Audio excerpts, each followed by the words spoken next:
On September 10th, 2001, New York City was alive. Restaurants were packed, subways were crowded, and no one knew they were living through the final hours of normal life. That night, a 31-year-old doctor walked through the city alone. She would never be seen again. Her name was Dr. Sneha Anne Philip, and her disappearance would become one of the most disturbing mysteries connected to 9/11s, because she vanished just hours before the attacks.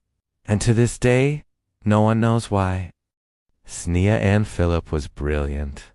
Born in India and raised in New York, she was known as intelligent, independent, and deeply driven.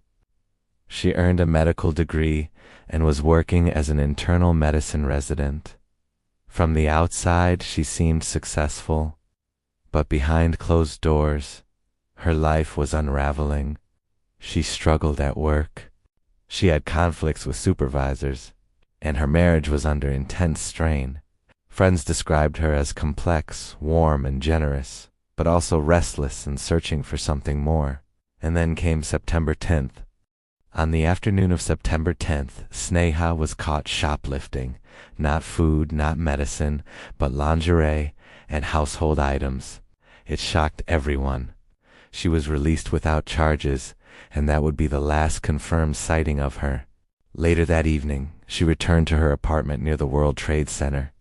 Her husband Ron said she planned to head out again to clear her head. She took her credit cards, her ID, and disappeared into the city night. No phone call, no message, no goodbye. The next morning, the world changed. When the Twin Towers were attacked, Sneha was already missing. At first, her family believed she might be alive, injured, confused, unable to contact anyone. Then witnesses came forward. Some claimed they saw a woman matching Sneha's description rushing toward the towers. Others said she was helping injured people. A heroic theory began to form, but there was one problem. No physical evidence ever placed her at ground zero. No remains, no DNA, no confirmed identification. For years, Sneha's family fought to have her legally declared a 9/11's victim. They believed she ran toward danger, not away from it. In 2008, a judge officially ruled that Sneha likely died during the attacks, but many investigators were uneasy. Why would a woman who had left her apartment the night before suddenly return to the towers in the morning? Why were none of her belongings ever found? And why did so many details not add up? As investigators dug deeper, unsettling details emerged. Sneha reportedly frequented bars late at night. She had relationships outside her marriage, possibly with women.